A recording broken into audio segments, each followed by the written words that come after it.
Minsan, pinagbabawalan tayo ng mga magulang natin. Hindi para kontrolin, kundi para ituwid ang landas natin. Kailangan lamang nating makinig at magtiwala, lalo na kung alam natin sa ating mga sarili na hindi pa natin kayang tumayo sa sarili nating mga paa. Dahil sa bawat pagsuway natin sa kanila ay pwedeng magdulot sa atin ng kapahamakan. Katulad na lamang ng karanasang ibabahagi ko sa inyo.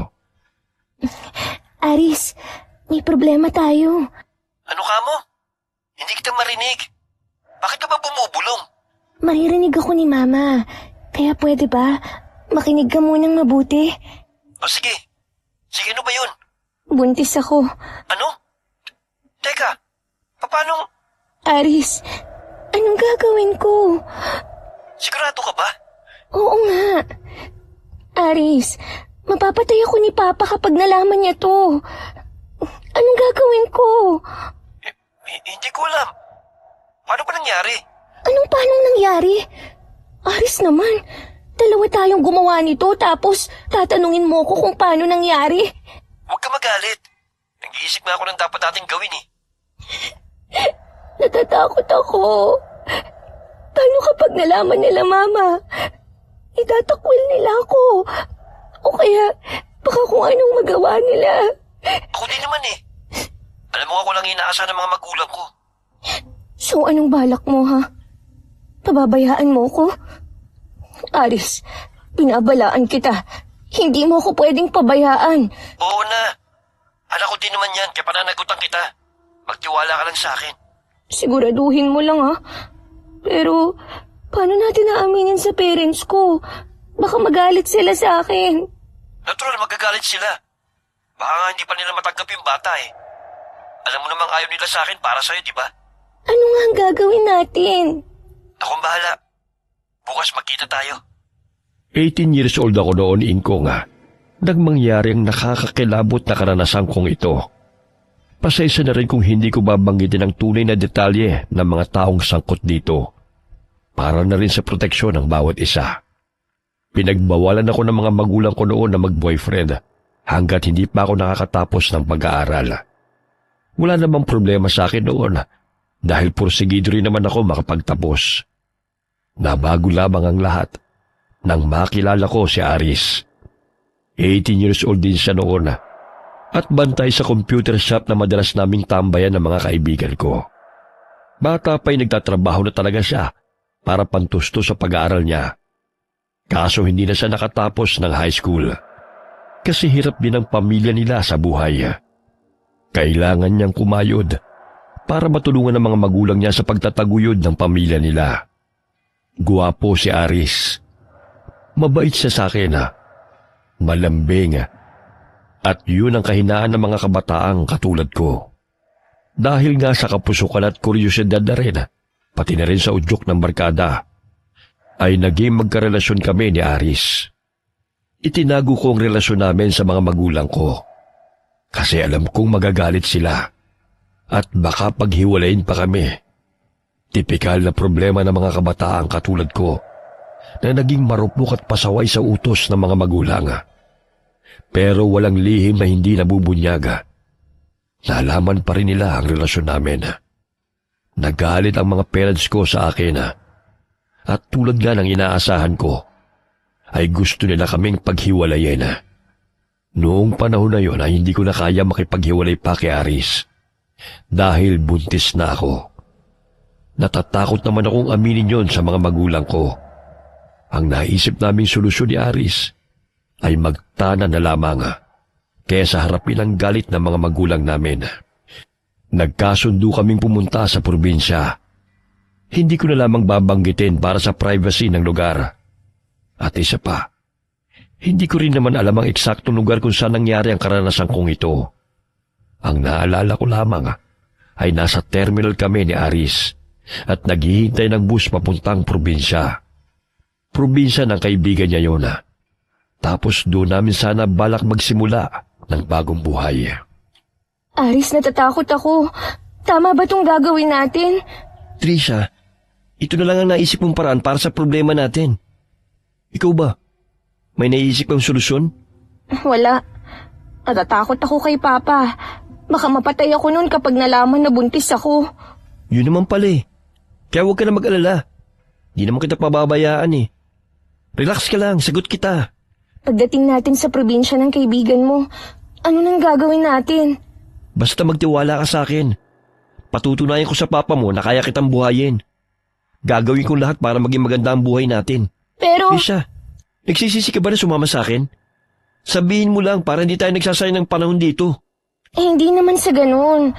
Pero, nag-aalala ako sa pwedeng mangyari.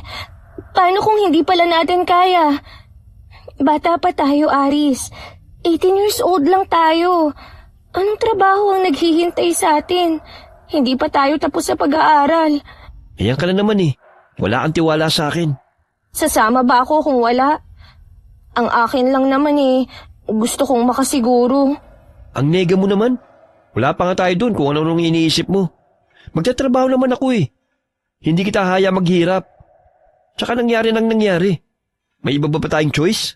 Pero kasi... Kung ayaw mo, edi bumalik ka na sa papa mo. Bakit sumama-sama ka pa sa akin kung ganyan na wala kang tiwala?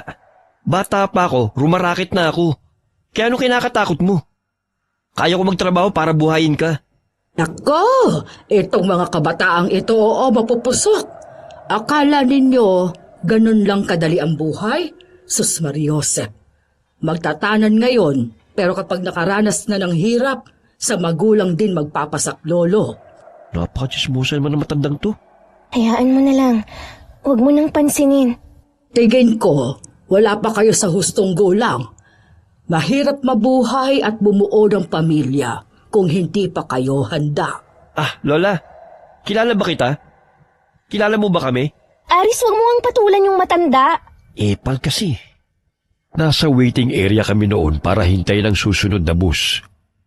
Katabi namin ang isang matandang babae na mukhang probinsyana at parang baliw pa dahil sa ayos niya. Ang dami mga kwintas na nakasabit sa leeg niya. May mga kung ano-anong supot pa ang nakatali sa bewang niya. Ang akala ko nga naglalako lamang. Pero mukhang pasero din pala siya. May pagkatsismosa pa kasi nakikinig sa usapan namin. Aris, sigurado ka bang may trabaho ka na kapag nandun na tayo? Baka kasi hindi kasya ang ipon natin sa upa pa lang ng bahay. Ang kulit mo naman eh. Sigurado nga yun. Ipinasok ako ng kaibigan ko sa tita niya bilang hardinero. Mayaman daw ang tita niyang yun dahil may asawang foreigner eh. Baka nga kailangan din nila ng kasambahay. Eh di, doon ko na rin para di na tayo uupa. Pwede naman stayin daw eh. Aris, ano namang alam ko sa gawaing bahay?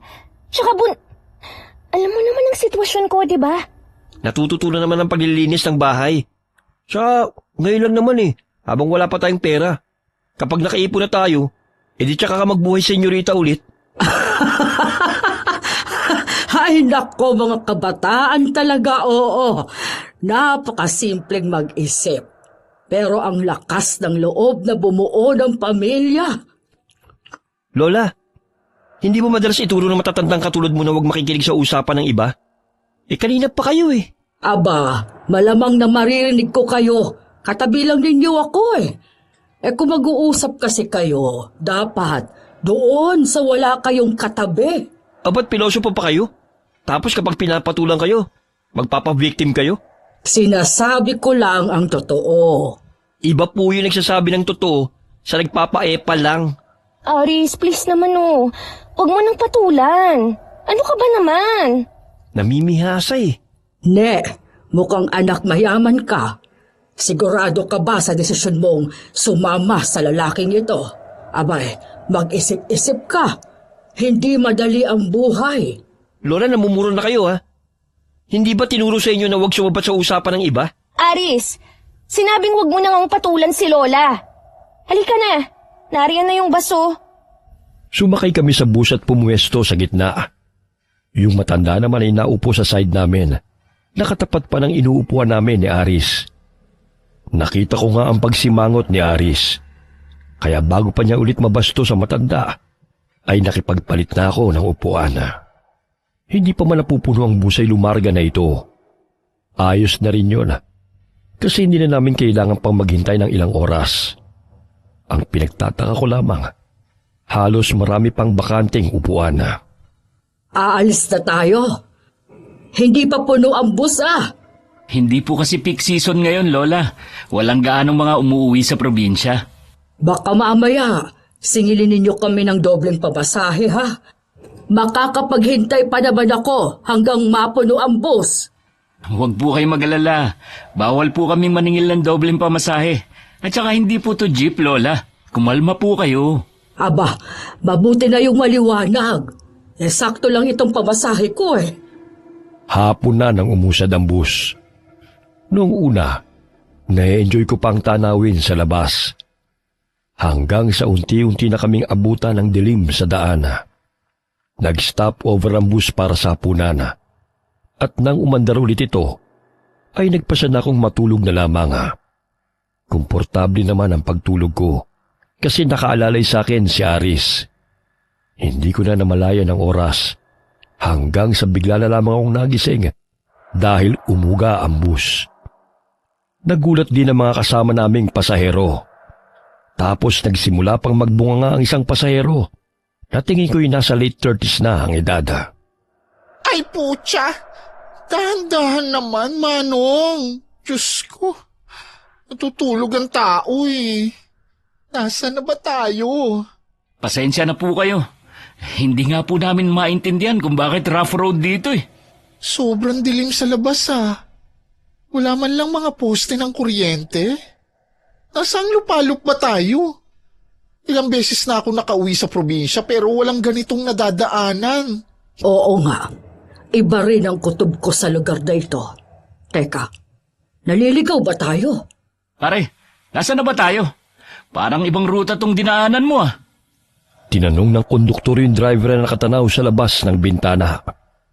Headlights na lamang ang tanging liwanag sa daan namin. Pasensya na po kayong lahat. Hindi rin po alam ng driver natin kung nasang lupalop tayo. Hindi niya alam. Siya itong nakahawak sa manibela. Pambihira naman Hindi ka naman yata kasi driver talaga First time kong maka-encounter ng bus na naliligaw Ano, tanga ka lang o sadyang hindi ka lang talaga driver? Teka, sir. Huwag naman po kayong magsalita ng ganyan. Sir? Sa kapal ng makeup ko? Sa ganda ng damit ko? Tatawagin mo akong sir? Nangiinsulto ka ba? Hindi naman. Anong gusto mo itawag ko sa'yo? Ma'am? Leche ka? Kayo na tong may kasalanan? Kayo pa tong bastos at walang modo? Teka, huwag kayong magtalo at wala naman sigurong may gusto sa nangyari. Siguro ay bumalik na lang tayo sa dinaanan natin para hindi na tayo mas lalong mapalayo pa. Anong walang may gusto? Iniligaw nga tayo ng driver na yan Sa tinagal-tagal kong pabalik-balik sa probinsya, hindi naman ganito ang daan. Hindi rough road. Maayos ang kalsada.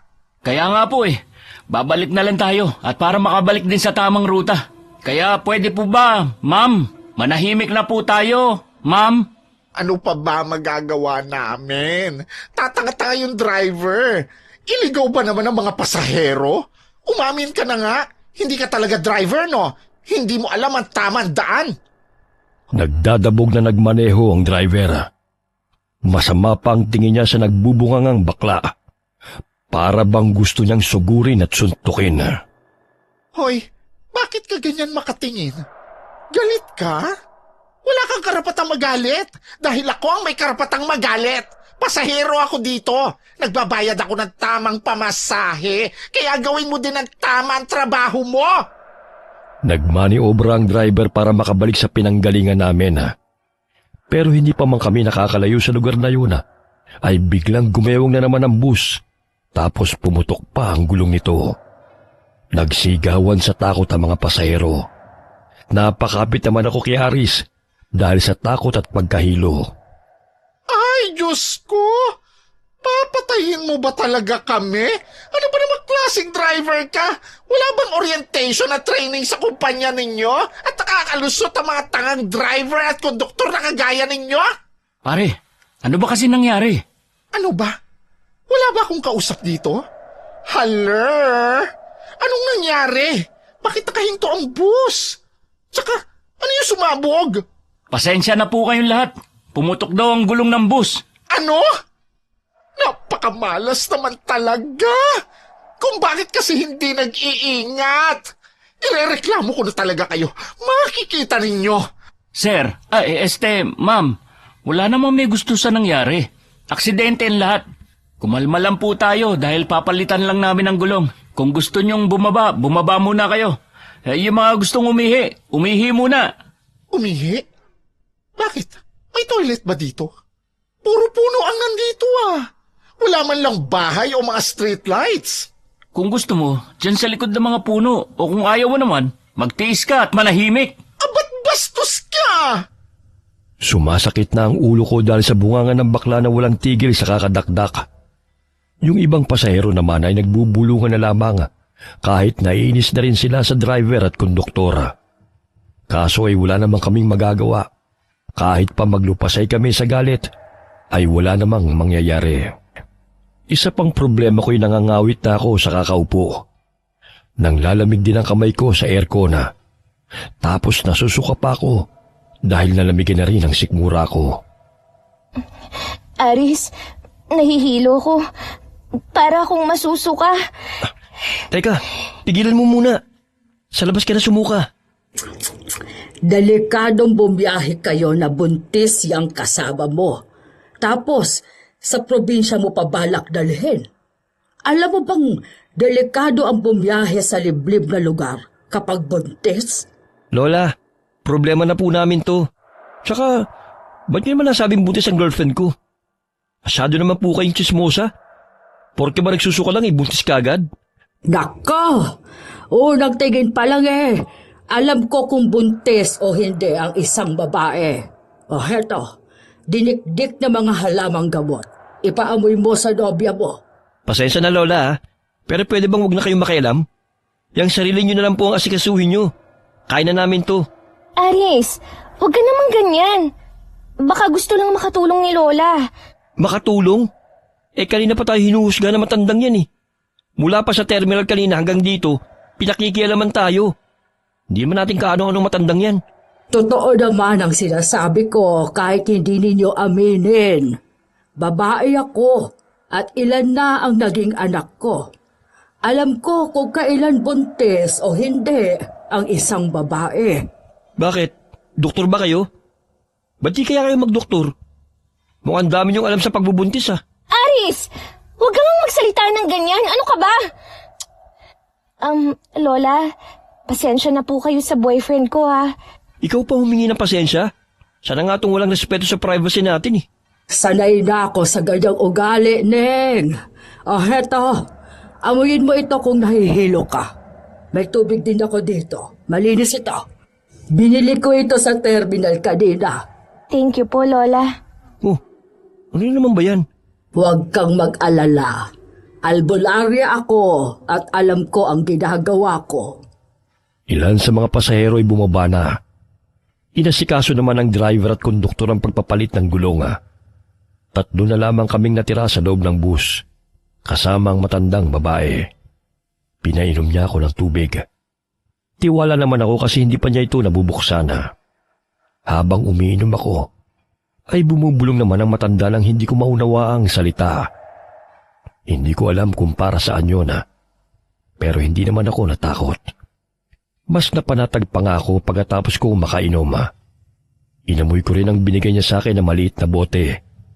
Hindi naman ito mabaho, hindi rin mabango, pero nakaka-relax amuyin.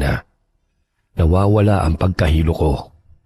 Trisha, baka kung ano yan Nagtitiwala ka kagad sa hindi natin kakilala. Effective naman eh. Nawawala na ang hilo ko. Try mo din. Gusto mo? Hindi na. Hindi naman ako nahihilo eh. Bumaba na lang muna tayo para makalanghap ng hangin. Oo, mabuti pa nga. Ang daming bituin sa langit. Tapos grabe, full moon pala ngayon. Ngayon ko lang na-appreciate ang buwan. Sa Manila kasi, hindi napapansin ang ganda ng gabi eh. Buwan pa yata yung pinaglilihan mo Napapailing na lamang si Aris nang makita niyang nakadungaw ako sa bintana at nakatingin sa buwan. Bigla namang sumabat ang matandang babae. Kahit ako'y medyo nawiwirduhan na sa kanya. Kasi feeling ko, may pagkapakialamera siya. Pero ayoko naman siyang bastusin, kaya pinagpapasensyahan ko na lamang. Nako, mga pasaway na bata talaga. Pumirmi kayo dito at hindi magandang pakiramdam ko sa lugar na ito.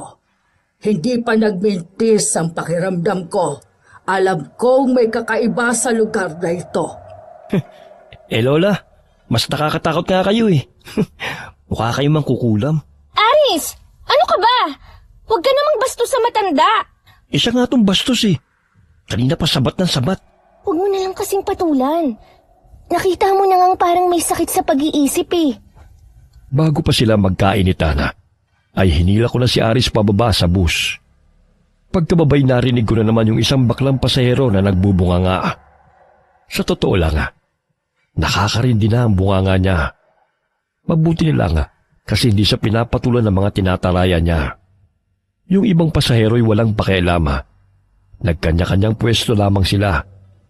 Yung iba'y pumunta sa kakahuyan para umihi, habang yung iba naman ay nakatayo lamang sa gilid ng daan habang naghahanap ng signal.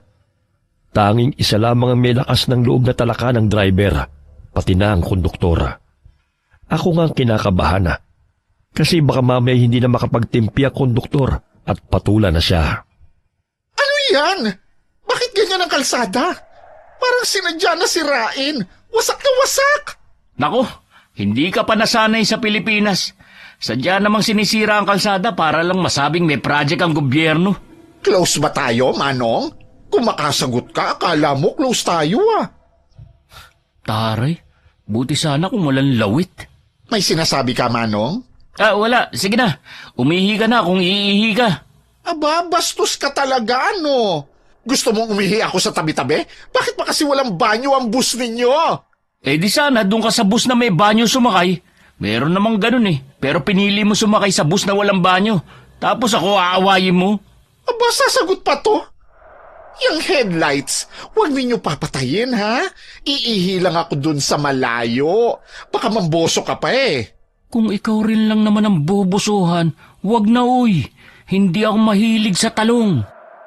Napapailing na lamang ako sa pagtatalo ng dalawa. Kanina pa kasi maingay ang baklang ito, kaya siguro nagagawa na rin siyang patulan ng konduktor. Tahimik na lamang akong nagmasid sa paligid, hanggang nakita ko ang matandang babaeng nagbigay sa akin ng tubig kanina. Nakababa na rin siya sa bus at nakatingin sa daan na parang may kinatatakutan. Maya-maya'y natataranta itong bumaling sa mga pasaherong nasa labas. Diyos ko po, hindi maganda ito. Magsiakyat na kayo sa bus. Delikado tayo dito. Umakyat na kayo sa bus. Sa pagsigaw ng matanda, ay natigil sa paglalakad yung binabaeng mahilig tumalak. Imbis na natahimik na ito, ay nagsimula na namang magsalita. Kung pwede lang talagang magtakip ng tenga para hindi ko siya marinig. Kaso baka lalong magalit kapag nakita akong nakatakip ng tenga. Ano namang pinagsasasabi mong matanda ka? Kung gusto mong umakyat, edi umakyat ka mag-isa mo. Hoy, sino sa inyong gusto sumama sa akin para umihi? Yung mga babae riyan. Trisha, iihi lang ako sandali Dito ka muna. Sasama ako. Naiihi na rin ako eh. Oy, iihi ka ba? Halika, sabay na tayo. Sa akin ka na sumama, hindi naman mawawala yung jowa mo. Ay, ano kasi... Sa'yo ako sasama o sa jowa mo? Ano, mamili ka. Okay lang sa akin kung sa jowa mo ako sasama. Takot ka lang umihi mag-isa eh. Ano bang pakialam mong konduktor ka? Yang gulong ang asikasuhin mo kesa pinipeste mo ko? Marahan akong hinila ng binabae papunta sa gilid ng daan. Medyo masukal doon dahil sa mga puno at ligaw na mga halaman. Sumama na lamang ako kaysa kalad ka rin pa ako nito. Pataray pa naman ang baklang ito. Kahit nga matanday pinapatulan, kaya para wala ng away ay sumama na lamang ako. Kahit ayoko sana. Lalaki pa rin kasi siya, kaya naiilang akong sumamang umihi sa kanya. Halika, dito tayo iihi. Tingnan mo, baka may lalaking nagmamasid ha. Mukhang manyak pa naman yung konduktor na yun. Wala namang ibang tao. Malayo din to sa ibang mga pasahero. Mabuti kung ganon. Ano nga palang pangalan mo? Mukhang bata ka pa ha. Uuwi kayo sa probinsya ninyo? Ipapakilala mo ba ang boyfriend mo? Ay, Trisha. Trisha po ang pangalan ko. Huwag mo nga akong pinopo. Nagmumukha akong matanda eh. Babyface naman ako kaya parang magkaedad lang tayo. Ako nga pala si Mina. Tapos ka na ba, Mina? Bumalik na tayo ron. Masyado ka namang nagmamadali. Matagal pa namang maayos yung gulong. Teka, nakaihi ka na ba? Oo. Ano kaya kung mauna na ako? Hintayin mo ko, kumukulo ang tiyan ko eh. Akin na lang yung bottled water mo. Abot mo sa akin, bilis. Napangiwi na lamang ako sa sinabi niya. Hindi na ako tumanggi pa. Inabot ko na lang ang bottled water na nakalahati ko na ang laman. Baka kasi talakan pa ako kapag tumanggi ako. Naduwal pa nga ako kasi hindi man lang siya lumayo sa akin nang magsimula siyang maglabas ng sama ng loob. Ayos ka lang ba, Tricia? Teka, buntis ka ba? Napaka-sensitive naman ang pang-amoy mo. Teka, parang gumagalaw yung mga damo. Baka may ahas dito. Halika na, Mina. Ahas? Naku, baka nga may ahas dito. Sandali lang, hintay mo ako. Baka tuklawin ako. Hintayin na lang kita sa gilid ng daan. Nakakatakot kasi talaga dito eh. Tapos na ako, kaya hintay mo na ako. Hindi ko na hinintay pa si Mina. Nagmadali na akong pumunta sa gilid ng kalsada kasi naggagalawan na ang mga damong malapit sa amin. Hinabol naman niya ako at kumapit pa sa braso ko. Munti ko pa nga siyang maitulak kasi alam ko namang hindi pa siya naguhugas ng kamay. Pinigilan ko na lamang ang sarili ko kasi ayoko naman na mapahiya siya. Oy, huwag mo sabihing dumumi ako ha. Lalo na sa konduktor na yon. Teka, may alkohol ka ba dyan? Meron pero nasa bag ko eh. Nandun sa loob ng bus.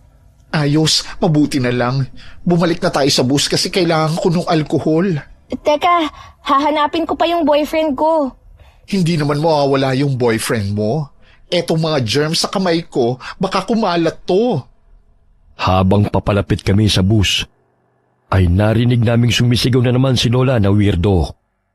Maliwanag naman dahil sa headlights ng bus. Kaya kitang-kita ko yung matanda na kumakaway sa mga pasaherong nasa kabilang kalsada. Hindi na rin naharangan ng ulap ang buwan. Kaya mas nakadagdag ito ng liwanag sa gabi. Bilisan ninyo! Tumakbo na kayo papunta dito! Bilisan nyo! Ano ba problema ng matandang to?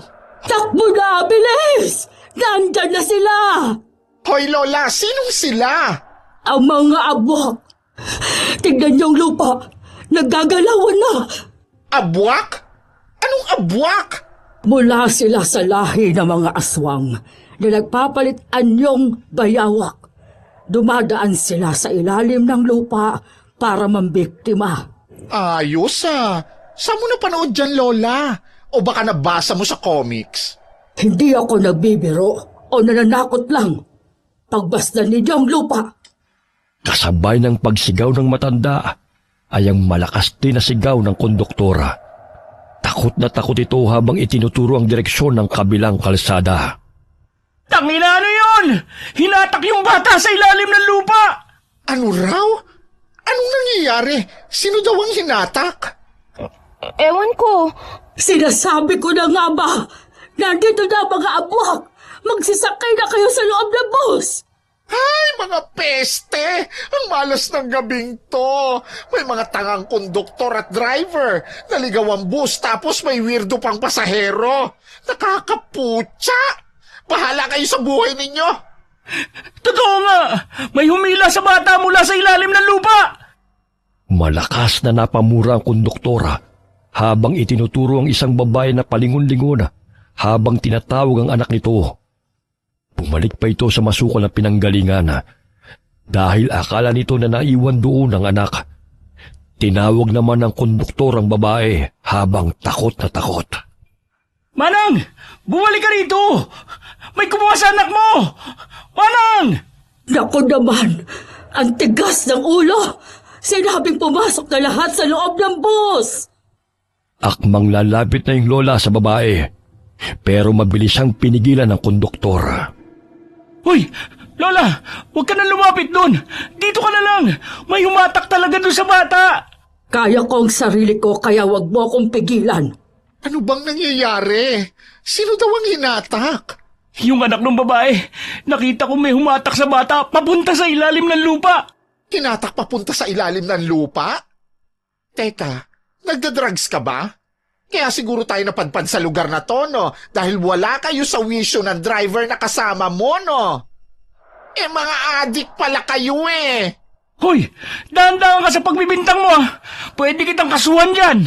Kayo na nga itong nagdala sa amin sa punyetang lugar na to. Tatakutin mo pa akong kakasuhan? Ipatanggal kaya kita sa pinagtatrabahuhan mo. Anong klasik ang konduktor?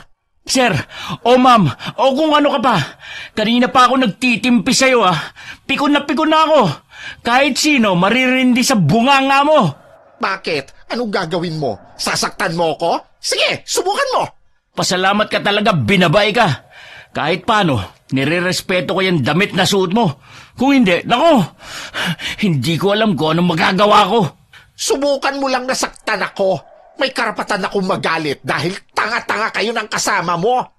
Inililigaw ninyo ang mga pasahero tapos magagalit kayo sa akin? Ang kapal na mukha mo, ha? Patuloy sa pagbabangayan ng konduktor at si Mina. Nagsimula na rin magsalita ang ibang mga pasahero. Mas lalong dumami ang galit sa driver at konduktor. Kaya nanahimik na lamang ito. Kinakabahan na ako noon kaya hinanap ko si Aris. Mukha naman kasing seryoso ang konduktor.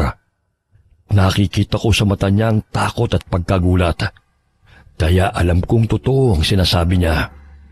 Pero wala namang magpapatunay dito. Kasi wala namang ibang nakakita sa nangyari.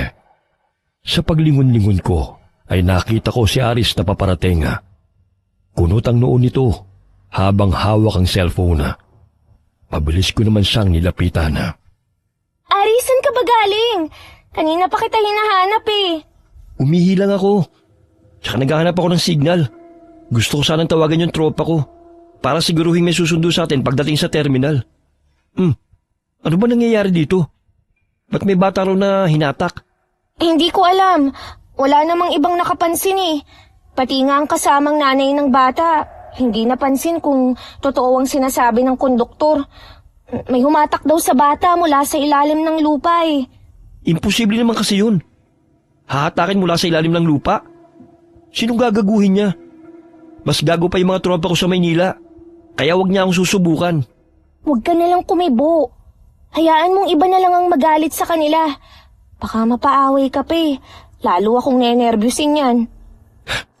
Pahamak naman itong nasakyan natin. Wala pa namang ibang bus na dumadaan. Para sana makalipat na lang tayo ng masasakyan. Yan nga rin ang ipinagtataka ko. Kanina pa tayo dito pero wala pa akong nakita na ibang sasakyan na dumaan. Tsaka tingnan mo yung paligid. Parang nasa gubat na tayo. Sinadya nilang gawin to. Iniligaw nila tayo. Pero bakit naman nila gagawin yun? Baka balak tayong pagnakawan ng mga yan. Nakakatakot ang paligid namin. Ang kalsada'y wasak. Ang magkabilang gilid ng daan ay puro puno. Tapos lalong nagpapatakot sa akin ay ang isinisigaw ng matandang babae habang pilit na pinasasakay sa bus ang mga pasahero. Lahat sila'y nakatingin lamang kay Lola. Nagtataka. Ang iba naman ay natatawa habang napapailing. Ang iba naman ay nagsimula na ring ilabas ang galit sa driver. Bakit magtitigas ng ulo ninyo? Pumasok na kayo sa loob ng bus. Totoong sinasabi ng konduktor. Maniwala kayo. Oy Lola, nagda-drugs ka rin ba? Para kang nababaliw eh. Kung ayaw mong maniwala, sige. Dumito ka. Pero kayong dalawang bata kayo. Akyat sa taas. Bumaling sa amin ang matanda at inutusang umakyat sa loob ng bus. Hinatakpan niya ang kamay ko para lang paakyatin. Agad namang tinapik ni Aris ang kamay ng matanda. Mabilis naman akong pumagitna sa kanila kasi baka magkasakitan pa sila. Lola, hindi mo kami apo. Kung makautos ka sa amin, parang pinapalamon mo kami Hindi ka nga namin kilala Aris, huwag ka namang bastos sa matanda. Kausapin mo naman ng maayos, please lang. Buntis ang itinanad mo, bata. Delikado siya dito sa labas dahil nagkalat ang mga abwak. Abwak? Ano naman yan? Mas malakas pa yata yung tama mo sa konduktor Mariin na lang akong napatakip sa tenga ko. Lalong sumasakit ang ulo ko dahil sa ingay ng paligid. Ang daming nagrereklamo. May mga nagsasagutan. Tapos dumagdag pa si Aris. Lola, naniniwala kayo sa akin? Hinatak talaga yung bata. Hindi ko nakita kung sino o ano humatak sa kanya. Ang bilis ng pangyayari. Nakita ko na lang siyang biglang lumubog sa ilalim ng lupa. Oo, at alam ko kung anong klaseng nilalang sila. Mga abwak. Kaya delikado tayo dito.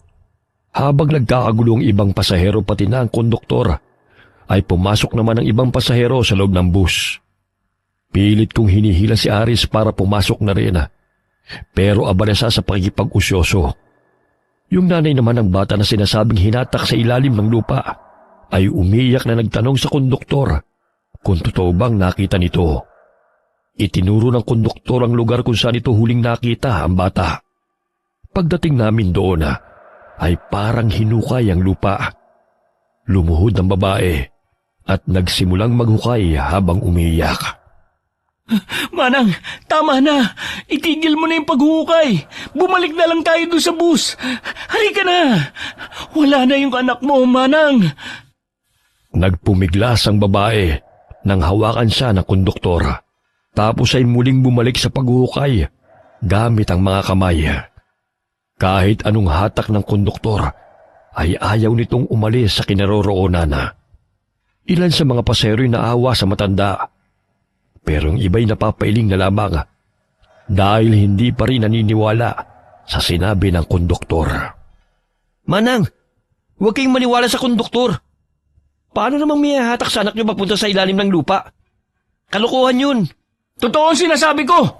Hindi ako lasing at lalong hindi ako adik. Huwag mo akong lokohin. Sanay ako makasalamuha sa mga loko-loko. Sige, huwag ka maniwala. Pero huwag mo ring hayaang mapahamak ang mag-ina mo. Ikaw, babae, umakyat ka sa loob ng bus. Bilisan mo! Buntis ka pa naman pero hindi ka nag-iingat. Lola, tinatakot mong girlfriend ko. Huwag mong hintayin na mawala ang kakarampot kong respeto sa katawan. Hindi porket matanda ka, pwede mo na kaming pasunurin sa lahat ng gusto mo. Aris, tama na yan. Alam mong ayaw ko ng gulo. Ayoko ng away. Halika na. Yan ang hirap sa inyong mga kabataan ngayon. Ang titigas ng mga ulo ninyo. Tinuturuan kayo ng dapat ninyong gawin, pero minamasama ninyo. Hinila ko na si Aris para matigil na ang away. Mas mabuting sa loob na ng bus namin hintayin maayos ang gulong. Paakyat na sana kami nang marinig kong sumisigaw si Mina. Naku po! Si Manang! Si Manang! Diyos ko po! Si Manang! Hinatag siya sa ilalim ng lupa! Tulungan ninyo si Manang! Ha? Saan? Paano hinatak? Joke! Masyado kayong mga praning. Ano, lahat kayo nakabatak na? Puti, akala mo ba biro lang to? Nawawala ang anak ni Manang, tapos nagagawa mong magbiro ng ganyan? Hoy, huwag mo nga akong masigaw-sigawan. Konduktor ka lang. Ako, kilala mo ba kung sino ako? Gusto mo videohan kita, ha? Ipapatanggal talaga kita sa trabaho mo. Kung hindi ka lang talaga pasahero, pinatulan na kita. Noong mga panahon na yon ay wala pang Android phones. Pero may mga cellphone na rin may kamera. Inilabas ni Mina ang phone at nagsimulang i-record ang nangyayari. Para daw may ebidensya siya kapag nagpa-blatter. Sige, subukan mo. Kayo, saksi kayong lahat. Gusto kong saktan ng lalaking to. Ipapablatter kitang hayop ka. Magtigil kayo! Nagkakagulo na nga Nag-aaway pa kayo. Hindi ba ninyo nakikita? Sadyang iniligaw tayo dito para maging pagkain ng aswang. Natigilan si Mina nang sumigaw ang matandang babae. Para siyang nakakita ng multo dahil nanlalaki ang mga mata niya habang may tinuturo. Yung matanda! Hinatak sa ilalim ng lupa! Tangina! Tumigil ka na, kundi babasagin ko yung bunganga mo! Tumigil ka na rin kasi! Kasalanan naman talaga ninyo kung bakit nandito tayo ngayon. Kayong nagdala sa amin dito. Hindi kaya sinadya ninyo ito? Mga aswang din ba kayo? Lola, tao lang din ako. Napupuno sa bunganga ng baklang yan. Tsaka hindi ako aswang. Sa tandaan niyong yan, naniniwala pa kayo sa aswang? Totoo ang mga aswang. Nakita mo din, hindi ba? Hinatak yung bata sa ilalim ng lupa. Oo nga, pero hindi naman sigurado kung aswang yun. Hoy! Tumigil nga kayo sa pagkwentuhan dyan! Hinatak yung babae sa ilalim ng lupa! Wala ba kayong gagawin? Ma'am, konti na lang talaga masasapak na kita. Nakakapikong ka na sa totoo lang. Totoo na nga! Eto! Nakuhanan ko ng video! Nina, tama na. Tara na sa loob ng bus. Hindi ba hihingi ka pa ng alkohol? Aris, sumama ka na sa amin. Natatakot na rin ako dito sa labas eh. Tsaka maginaw. Okay, sige. Mauna ka na ron. Magyuyose lang ako. Pero, Aris, delikadong araw. Susunod ako. Huwag ka mag-alala. Nananakot lang yung matandang yan, pati yung konduktor. Sino naman nangahatak sa ilalim ng lupa? O sige, pero wag kang magtatagal ah. Oo, saglit lang to. Mina, halika na. Masama na ang tingin sa'yo ng mga tao eh. Tsaka, kailangan mo ng alcohol, di ba? Pero totoo! Nakuhanan ko ng video yung matanda. Hindi ko alam kung malinaw ang kuha ng video, pero nakita ko. Hinatak talaga siya! Nina, halika na. Pumasok na tayo sa bus. Kung ayaw mo, mauuna na ako. Bakit ganyan kayo makatingin? Kung ayaw ninyo maniwala, di wag! Bahala kayo sa buhay ninyo! Padabog na umakyat si Mina sa bus. Kaya agad ko na siyang sinundana. Ibang klase rin kasi ang ugali niya. Hindi ko tuloy alam kung totoong sinasabi niya. Kasi ang galing niyang umarte. At ang bilis pang magbago ng mood niya. Pagkaupo ko'y kukunin ko na sana ang alkohol sa bag ko. Pero bigla itong hinablot ni Mina. Siya nang nagkalkal sa laman ng bag ko para hanapin ang alkohol. Huminga na lamang ako ng malalim para pigilin ang inis ko. Grabing makatingin yung mga yon. Akala naman nila sinungaling ako. Kung ayaw nilang maniwala, di bahala sila. Hilahin sana silang lahat kung anumang halimaw yon. Mina, hindi kasi maganda yung biro mo kanina. Kaya siguro hindi na sila naniniwala sa'yo. Nabidyohan ko nga. Eto, gusto mo makita? Tingnan mo para maniwala ka. Patingin nga.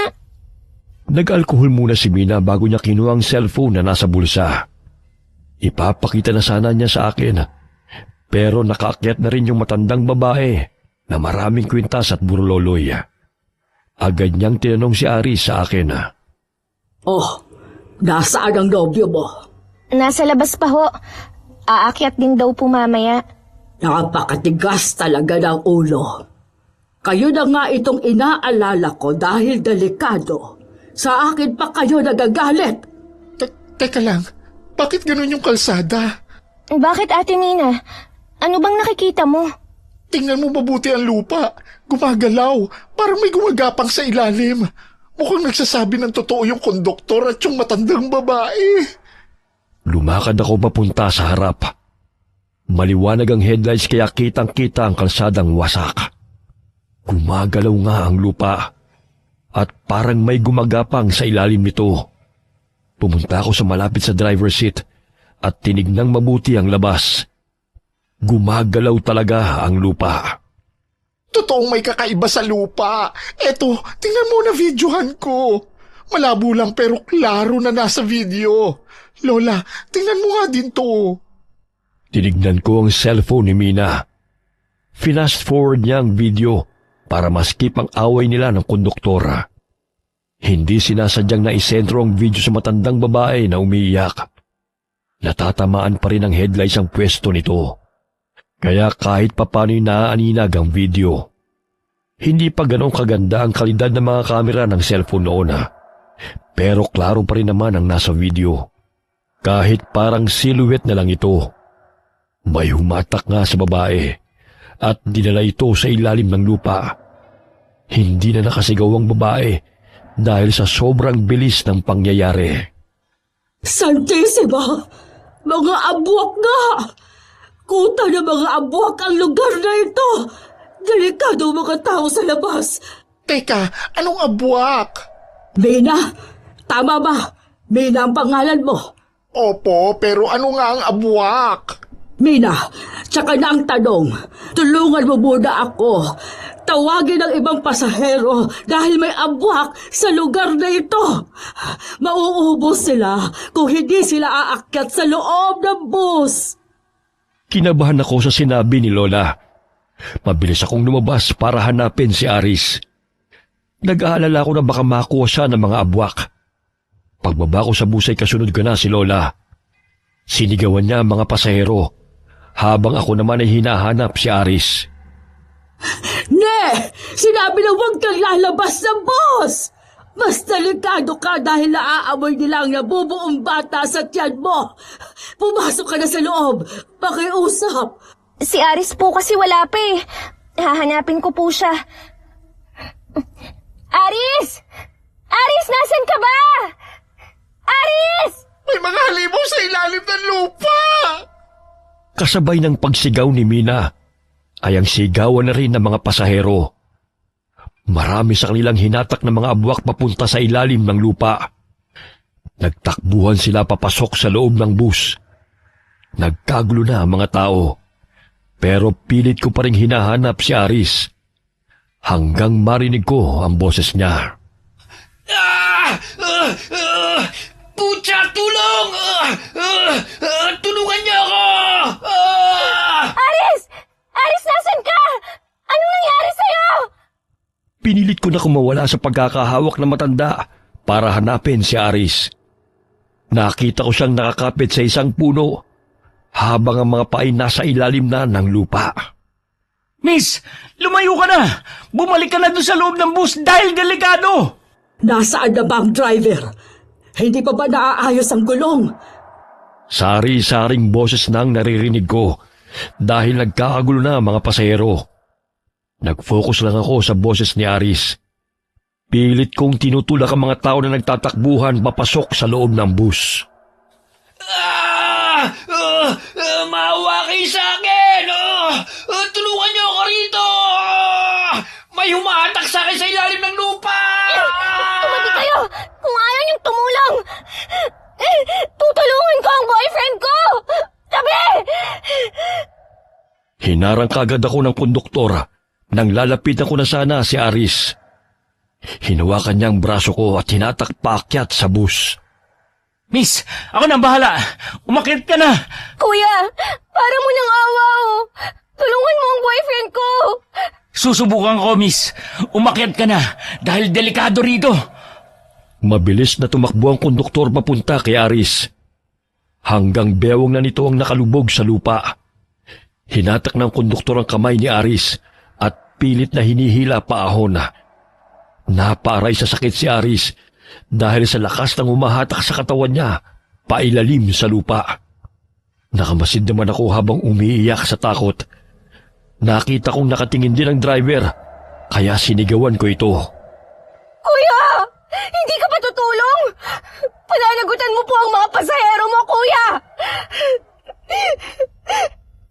Umiling ang driver habang nakatingin kina Aris at sa konduktor.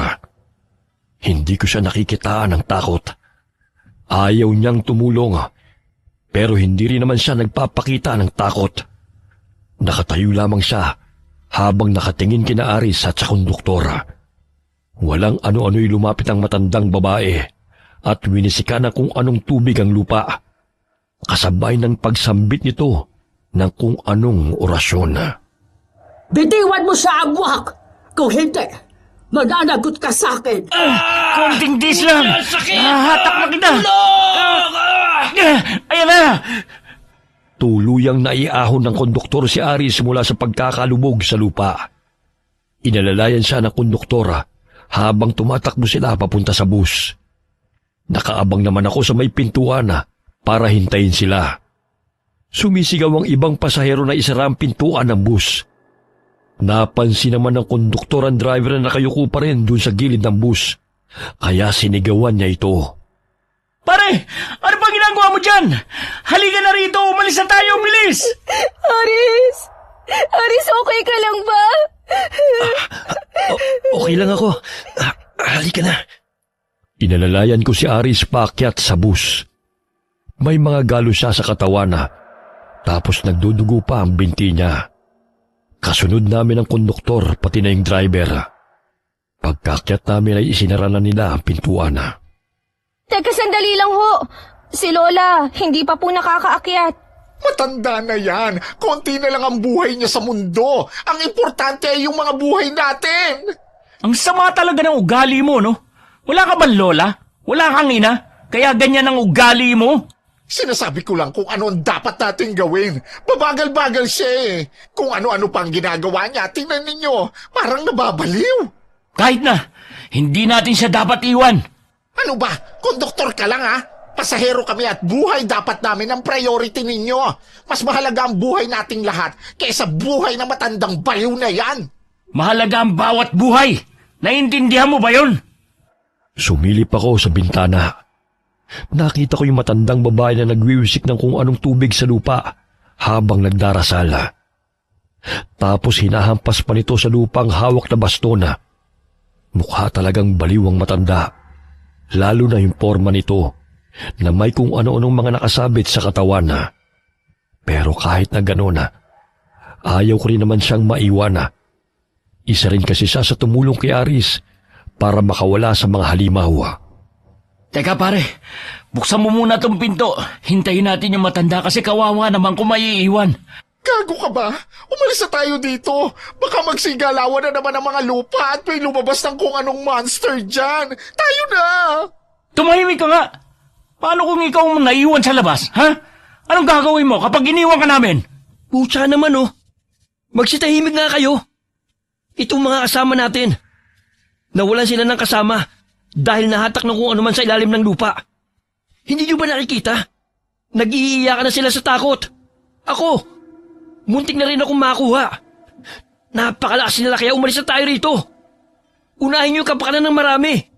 Please lang po. Aris! Ano ka ba? Kawawa naman yung matanda, oh. Tinulungan ka niya kanina. Alam ko yun. Kaso kung hindi tayo aalis, mapapahamak tayong lahat. Kung ano ang gusto ng mas marami sa atin, yun ang masusunod. Hindi na natin kasalanan kung tatanga-tanga ang matandang iyan. Mabilis na sumilip ang konduktor sa bintana para tawagin ang matanda. Pero hindi ito lumingon. Ilang beses nitong tinawag ang matanda, pero parang wala itong naririnig. Nang umandar ang bus ay doon lamang lumingon yung matandang babae. Sinubukan pa nitong humabol, pero karamihan sa mga pasahero ayaw nang patigilin ang bus. Doon ko lang talaga nakita na magkakaiba ang ugali ng tao.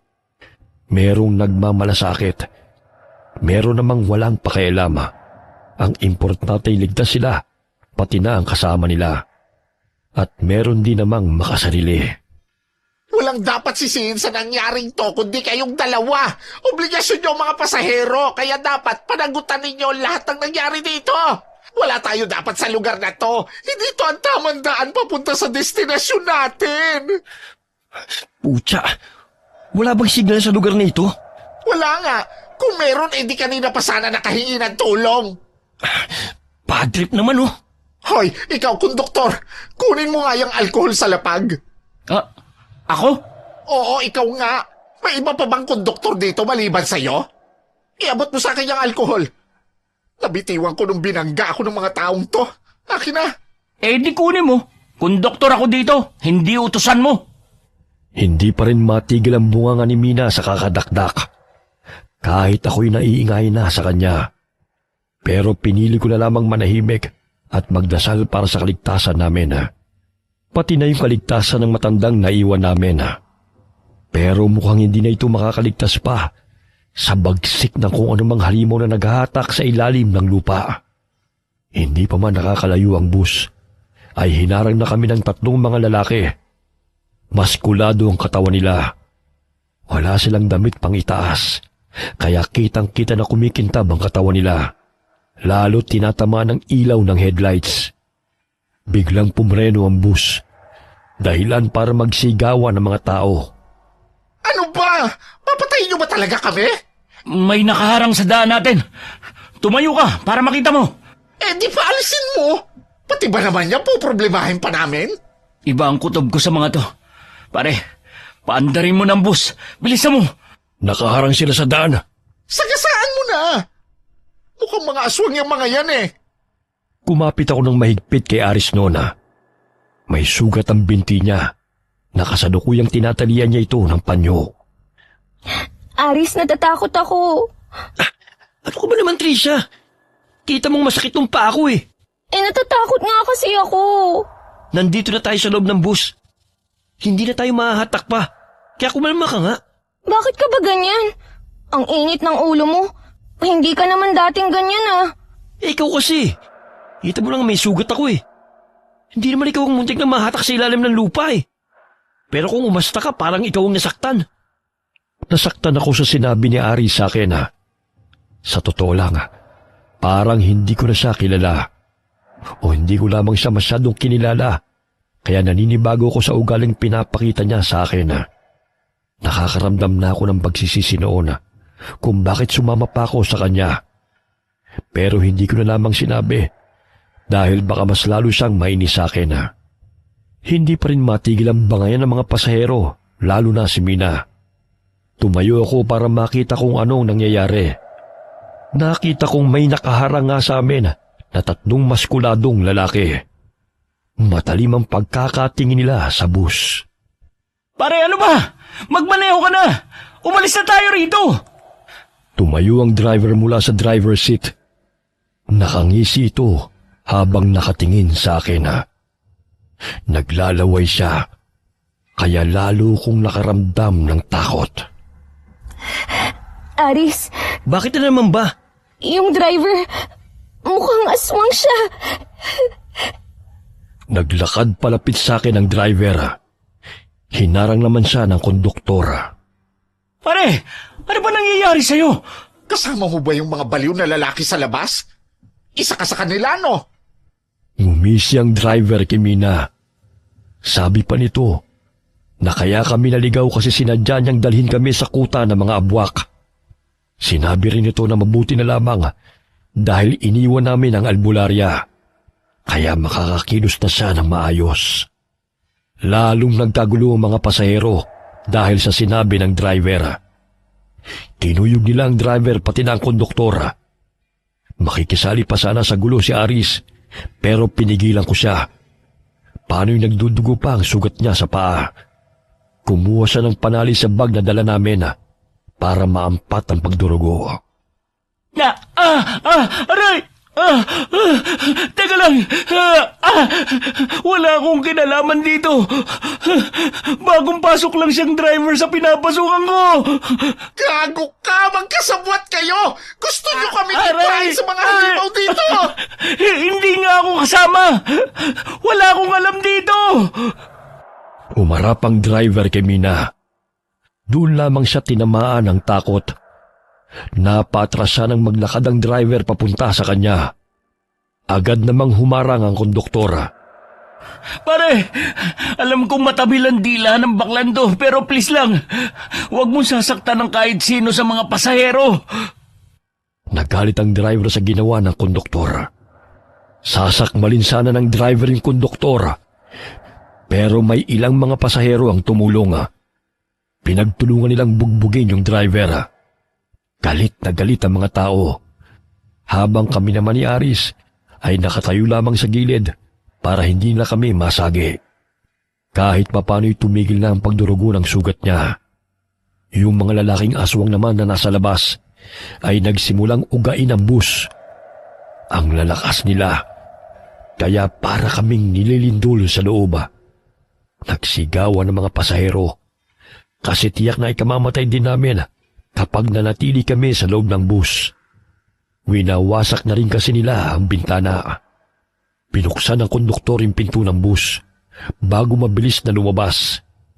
Sumunod din ang ibang mga pasahero dahil sa takot, lalo na magpalit ng anyo ang aswang na driver. Nakakatakot ang itsura niya, kaya nagsigawan ng mga tao.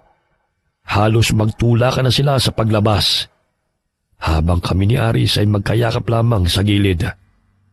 Bumalik naman ang konduktor na may hawak na tubo. Bago pa makalapit sa amin ang aswang na driver, ay hinataw niya na ito ng tubo sa ulo. Hinampas niya ito ng hinampas gamit ang tubo, pero hindi man lamang nagdudugo ang tinatamaan. Nahawakan pa ng driver ang kamay ng konduktor at nagpambuno silang dalawa. Hayop ka! Ipapahamak mo pa ako! Mamatay ka na! Kinalabit ako ni Aris at sinenyasang lumabas. Tumango naman ako at naghintay kami ng pagkakataon para makalabas. Nang matumba ang driver at nakapaibabaw ang konduktor, ay doon ako inutusan ni Aris na lumabas. Pagkababa namin, ay siya namang pagsulputan ng mga aswang na galing sa ilalim ng lupa. Napatili ako sa takot, pati na rin ang ibang mga pasahero. Marami sa kanilang nahuli ng mga aswang bago walang awang sinakmal. Diyos ko po! Anong klaseng mga halimaw to? Tricia, humawa ka sa akin. Huwag kang hihiwalay. Dumampot si Aris ng may kalakihang bato habang hawak niya ako sa kaliwang kamay. Tatakbo na sana kami, kaso hinarang kami ng isang naglalaway na aswang. Ginamit ni Aris ang bato at buong lakas na hinampas sa ulo ang aswang. Pero parang hindi man lamang nasaktan ang aswang. Nagtago ko sa likod ni Aris habang pilit niyang nilalabanan yung aswang na humarang sa amin. Sumigaw ang isa sa mga aswang at nangilabot pa ako sa takot dahil sa sinabi nito. Buntis ang babaeng yan. Huwag niyong sasaktan, baka makunan. Mas masarap ang sanggol kapag nabuo pa ito sa sinapupunan niya. Mga hayop kayo! Huwag niyong gagalawin ang girlfriend ko! Lumingon sa akin ang mga aswang, kaya lalo kong natakot. May isang nagtangkang lumapit sa akin, pero binato ito ni Aris. Susugurin na sana kami ng aswang. Mabuti na lamang dumating yung konduktor. May dugo ang hawak nitong tubo, kaya tingin ko'y napatay na niya yung driver. Hinampas nito ang aswang gamit ang tubo. Tumakbo na kayo! Bilis! Kuya, thank you po. Sorry, pasensya na kayo. Hindi ko man lang napansin na ibang daan na pala ang dinadaanan ng bus. Sorry, nagpabaya ako. Nakita ko naman ang sinseridad sa mga mata ng konduktora. Alam kong hindi siya kasabwat ng driver at nagpapasalamat pa rin ako sa kanya kasi ilang beses na niya kaming iniligtas ni Aris. Hinila ako ni Aris bago kami sabay na tumakbo palayo. Naiwan ang konduktor na nakikipaglaban sa aswang. Sa pagkakaalala ko, 5 aswang ang naroon at lahat sila'y tinutugis ang ibang mga pasahero. Napuno ng iyakan at sigawan ng lugar na yon. Nakakarindi ang mga sigaw nila. Nakakatindig balahibo. At hanggang ngayon ay parang nadidinig ko pa rin ang mga ito. Lahat ay nagmamakaawa para sa sarili nilang buhay. Malayo-layo nang narating namin ni Aris nang may humarang sa amin na isang aswang. Ibigay mo sa akin ang babae. Hindi! Hindi ako papayag na saktan mo ang aking mag-ina! Sayaw at gusto mo. Makukuha namin siya. Maawa po kayo sa akin at sa anak ko. Huwag niyo po akong papatayin. Bata pa po kami ng boyfriend ko. Please po, pakawalan niyo na po kami. Mag-alala. Hindi ka pa naman mamamatay ngayong gabi. Gaya ng sabi ko, mas masarap kapag malaki na ang sanggol sa tiyan mo. Mapapatay mo muna ako bago mo sila makuha sa akin! Matapang ka, lalaki. Sige, papipiliin kita. Yang babaeng yan o ang buhay mo? Aris! Aris, huwag kang pumili! Papatayin din niya tayo kahit anong piliin mo! Dumampot ng bato si Aris, tapos inilagay niya ito sa may panyo bago pinaikot-ikot. Naalala ko nang nakipagrambulan sila ng mga barkada niya sa ilang mga batang hamog. Ganun ang ginamit nilang armas. Anong akala mo sa akin? Ibibigay kita sa kanila? Ang sama naman ng tingin mo sa akin? Napahiya ako sa inasal ko. Lalo na nang makita kong hinarap niya ang aswang. Ang akala ko'y kaya niya kaming isakripisyo para sa sarili niya. Pero hindi pala. Hinampas niya ang panyo na may bato sa mukha ng aswang. Pero hindi man lamang ito nasaktan. Tumalbog lamang ito na parang bola. Tumawa ng malakas ang aswang na parang nang iinsulto. Nang iinis ang pagkakatingin niya sa amin. Parang nakikipaglaro bago niya kami patayin. Palipas ay alam niyang wala kaming laban. Tingin mo tatablan ako sa armas mo? Hindi mo kaya ang kunat ng balat ko, boy. Ako! Kaya ko ang kunat at kapal ng balat mo! Abwak! Nagulat ako nang marinig ang boses ng matandang babae sa likuran ko. Natuwa ako nang malingunan ko si Lola na hawak pa rin ang tungkod niya. Buhay siya at wala man lang galos kahit na iniwan namin siya kanina. Nakasunod ka ba hanggang dito, matanda ka? Lola! Lola, mabuti po at hindi kayo napahamak kanina. Trisha, ano ka ba? Huwag kang basta magtitiwala. Baka aswang din niya matandang yan. Kaya hindi siya sinasaktan ng mga aswang. Tumakbo na kayo! Ako na bahala dito. At ikaw, lalaki, huwag mong pabayaan ang nobya mo. Sige na, takbo na! Lola, mag-ingat po kayo Hinarap ng matanda yung aswang. Hinila naman ako ni Aris palayo. Kaya wala na akong nagawa kundi tumakbo. Nilingon ko ang matanda at nakita kong nakikipaglaban siya gamit ang kanyang tungkod. Parang hindi siya matanda sa liksi niyang kumilos. Kaya niyang makipagsabayan sa mga aswang habang isa-isang hinahampas ng tungkod ang mga ito. Saglit lang nga ay napalibutan na ang matanda ng mga aswang. Dahil nakalingon ako sa mga naglalaban, ay halos makaladkad na ako ni Aris. Muntik pa nga akong madapa. Ano ko ba, Tricia? Ang bagal mo namang tumakbo. Maabutan nila tayo. Kita mong buntis ang tao Naman, Tricia. Hindi pa nga halata yung tiyan mo Hirap ka ng tumakbo. Baka kasi makunan ako. Hindi ka din nag-iisip Tsaka si Lola, hindi ba natin tutulungan? Hayaan mo na yung matanda. Ang importante, makalayo tayo rito. Pero Aris, tinulungan niya tayo kanina. Tapos iiwanan lang natin siya. Naririndihan na ako sa'yo Kung gusto mo, di balikan mo siya. Sige, kung naduduwag ka, ako na ang babalik para tumulong. Punyemas naman, Tricia Tinulungan na nga tayo para makatakas. Babalik ka pa talaga doon. Halika na. Tumakas na tayo. Huwag mo sayangin yung pagtulong ng matanda. Sa pilitan niya na akong hinila palayo. Kaya sumama na rin ako. Nakita ko na rin kasi na lumalaban ang matanda at hindi siya basta nagpapatalo. Pansin ko rin na tahimik na ang paligid. Hindi ko alam kung dahil nagtatago ang ibang mga pasahero o dahil baka wala na sila. Aris, ang tahitahimik na. Ano na kayang nangyari sa ibang mga pasahero? Talagang ngayon mo pa iisipin yan? Nangangalib na nga ang buhay natin Bilisan na lang natin tumakbo. Teka, sandali. Si Mina yata yun. Humihingi ng tulong. Ayan ka na naman Baka yung katigasan ng ulo mo magpahamak sa atin. Napahawak ako sa sinapupunan ko dahil sa sinabi ni Aris. Nagpapasalamat din ako kasi kahit pa paano'y matatag ang namumuong baby sa tiyan ko. Kumakapit siya para mabuhay.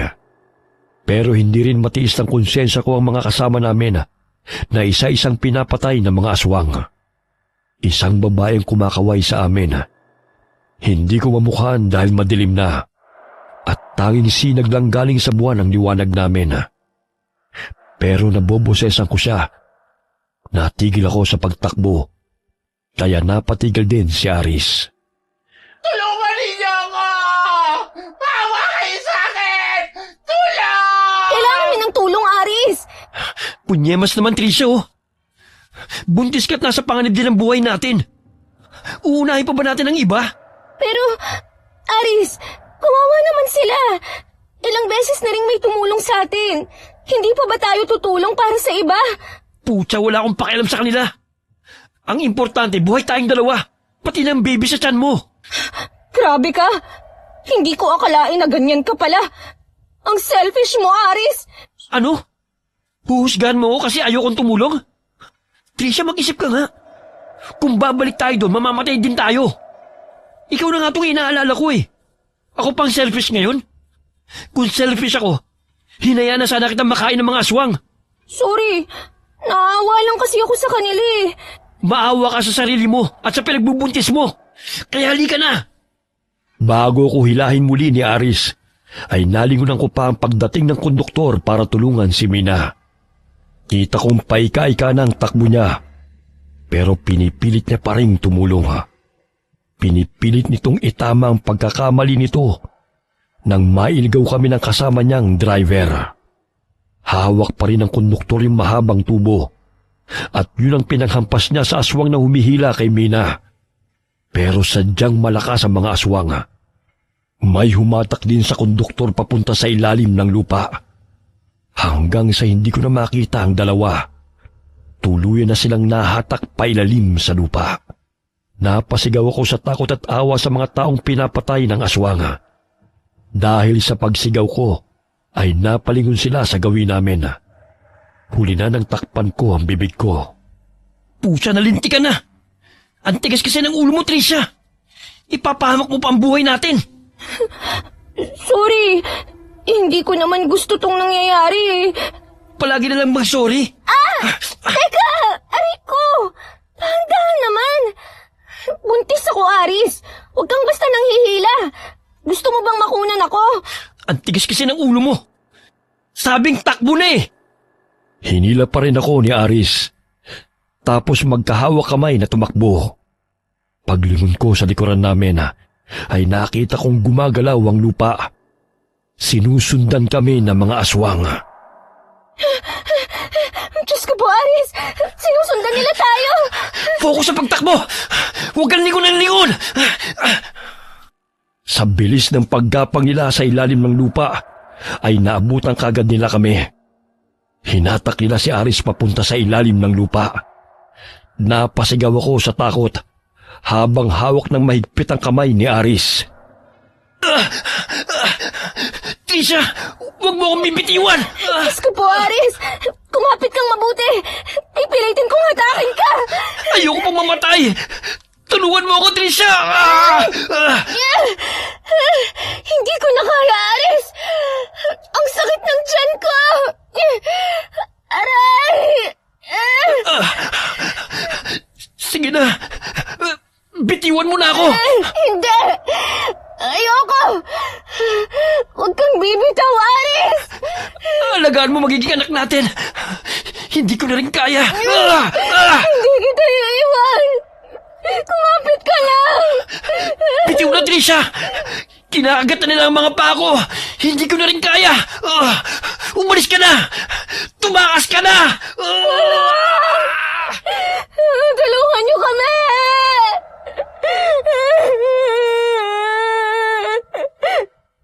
Nabitiwan ko si Aris at bumagsak pa ako paharap sa lupa.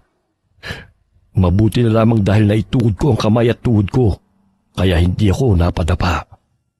May konting kirot akong naramdaman sa tiyan ko, pero saglit lamang yon.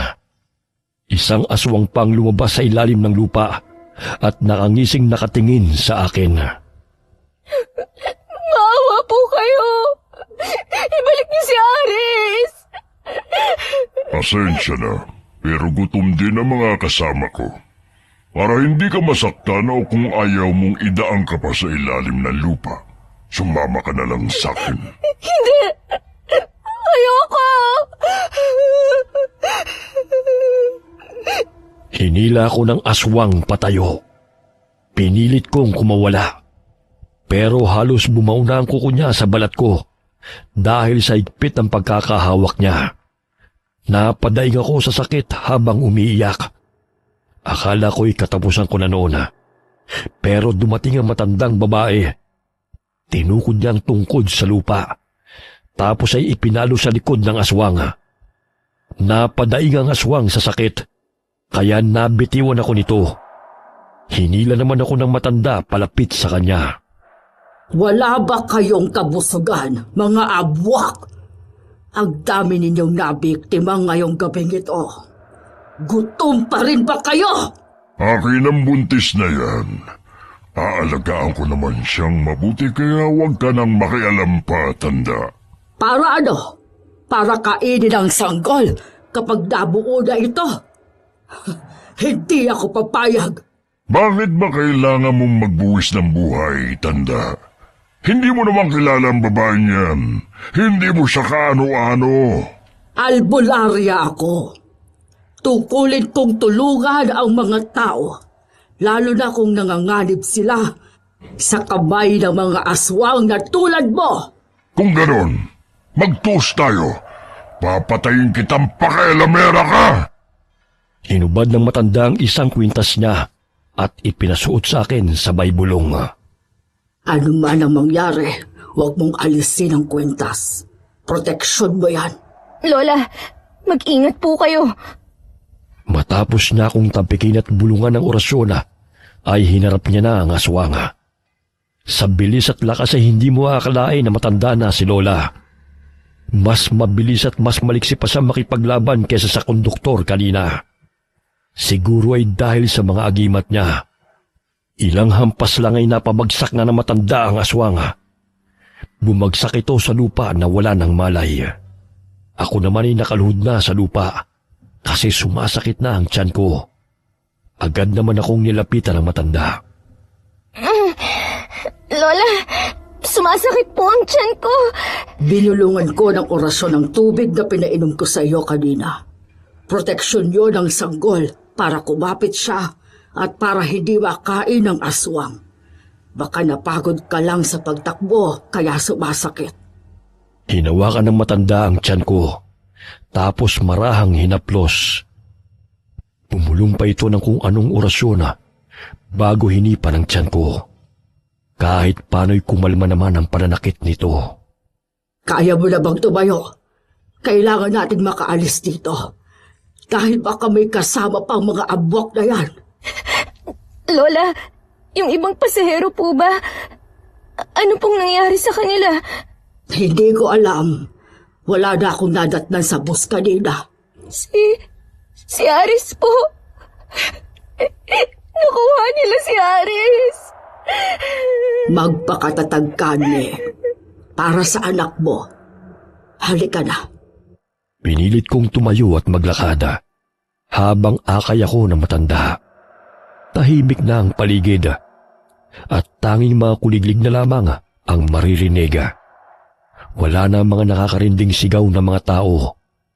Wala na mga pag-iyak nila at paghingi ng saklolo. Para bang walang nangyaring trahedya sa sobrang katahimikan. Bawat segundo na naglalakad kami ay hindi nawawala ang takot ko na baka bigla na lang may humila sa amin sa ilalim ng lupa. Malayo nang nilakad namin ang matanda hanggang sa marating namin ang kalsada. Lola, didiretso po ba tayo sa mga pulis? Anong sasabihin natin sa kanila? Walang maniniwala sa atin kung sasabihin natin ang nangyari. Ano po ang gagawin natin, Lola? Hihingi tayo ng tulong para makauwi tayo. May awa ang Diyos. Makakauwi tayo. Ganun nga ang ginawa namin. Hindi namin sinabi ang buong pangyayari nang pumunta kami sa police station. Ang sinabi namin ay naligaw kami at lumampas sa dapat na babaan namin. Mababait naman ang mga pulis. Binigyan nila kami ng maiinom tsaka tinapay. Doon na kami nagpalipas hanggang sa umaga. Binigyan nila ako ng pamasahay pabalik sa Maynila. At yung matanda naman ay papunta sa probinsya nila. Lola, Salamat po talaga sa tulong nyo. Hindi ko po alam kung paano ko haharapin ang mga magulang ko, pati ng mga magulang ni Aris. Hindi ko po alam kung anong sasabihin ko. Huwag kang masyadong nag-iisip at makakasama sa baby mo. Huwag kang matakot magsabi sa mga magulang mo kasi sila lang ang kakampi mo. Thank you po talaga, Lola.